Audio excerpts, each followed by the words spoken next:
एक बार की बात है, एक रियासत के मंत्री ने राजा को अपनी बेटी के विवाह समारोह में निमंत्रित। जब राजा अपने परिवार के साथ विवाह समारोह में पहुंचा, तो मंत्री उन्हें सम्मानपूर्वक एक ऊंचे स्थान पर बैठाने ले गया। लेकिन मंत्री ये देखकर हैरान हुआ, बड़ा परेशान हुआ कि उस स्थान पर, उस जगह पर एक सफाई कर्मी बैठा हुआ है। उसने सफाई करने वाले को सभी मेहमानों के सामने वहाँ से उठाया, उसे भगाया, उसे डांटा। सफाई कर्मी ने बहुत अपमानित महसूस किया, उसे बहुत शर्म महसूस हुई और मन ही मन में मंत्री से दुश्मनी कर बैठा और सोचने लगा कि इसने जो आज मुझे सब लोगों के सामने शर्मिंदा किया है, इसका बदला मैं इससे ज़रूर लूँगा। अगले दिन सुबह वह जब राजा के कक्ष में पहुँचा सफाई करने के लिए, तो सफाई करते करते वो जानबूझकर बड़बड़ाया, ज़ोर से चिल्लाया कि राजा कितने नादान हैं कि राजा को ये भी नहीं पता कि रानी का और मंत्री का आपस में चक्कर चल रहा है।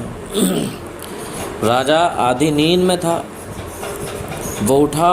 राजा ने कहा, ये क्या बकवास कर रहे हो? उसने पूछा। तो सफाई कर्मी ने कहा, महाराज मैं पूरी रात सो नहीं पाया, मैं तो नींद में बड़बड़ा रहा था।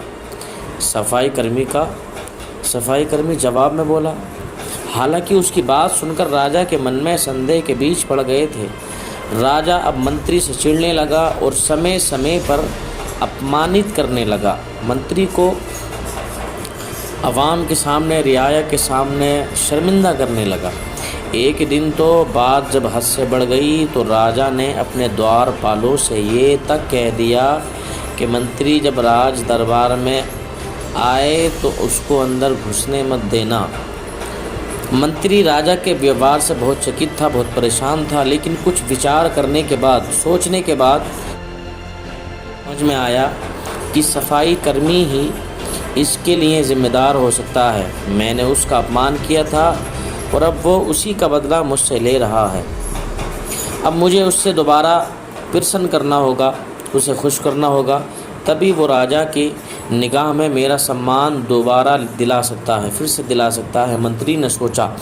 एक दिन उसने सफाई कर्मी को अपने घर पर भोजन के लिए बुलाया, उसकी दावत पर बुलाया। सफाई कर्मी उसके यहाँ भोजन करने के लिए आया। तो मंत्री ने सफाई कर्मी से कहा कि मेरे दोस्त, मुझसे गलती हो गई। मैंने अपनी बेटी के विवाह समारोह में जो तुम्हें सब लोगों के सामने जलील किया, उसकी मैं क्षमा चाहता हूँ, माफ़ी चाहता हूँ। मुझे माफ़ कर दो, कृपया करके मुझे माफ़ कर दो, आपकी मेहरबानी होगी। मैंने तुम्हारा अपमान किया था, मुझे गलती का एहसास हो गया है। और उसने एक जोड़ी कपड़े सफाई कर्मी को उपहार के रूप में दिए और उसने कहा कि चलो अब मेरे साथ भोजन करो। सफाई कर्मी बड़ा खुश हुआ कि दावत के साथ साथ उसे कपड़े भी मिल रहे हैं। वो सोचने लगा कि यार मंत्री तो बड़ा अच्छा आदमी है, मैंने उस दिन गलती कर दी थी, मुझे उस जगह पर नहीं बैठना चाहिए था। अब सफाई कर्मी बड़ा खुश था, बड़ा प्रसन्न था और प्रयास करने लगा कि मंत्री के बारे में राजा की धारणा बदल जाए। जो राजा गलत विचार लेके बैठा है मंत्री के ताल्लुक़ से, वो विचार ख़त्म हो जाए, वो सोच ख़त्म हो जाए। तो एक बार जब वो राजा के कक्ष में गया तो राजा सो रहा था। वो फिर से बड़बड़ाने लगा, अरे राजा का तो दासी के साथ प्रेम संबंध है, अरे राजा का तो दासी के साथ चक्कर चल रहा है, बड़ी शर्म की बात है, बड़ी लज्जा की बात है। राजा ने जब उसका बड़बड़ाना सुना तो उठकर बैठ गया। राजा ने सफाई कर्मी को बहुत डांटा। सफाई कर्मी बोला, क्षमा कर दे महाराज, मैं पूरी रात सो नहीं पाया, इसलिए दिन में ही नींद में बड़बड़ा रहा था। राजा को अपनी गलती समझ में आ गई।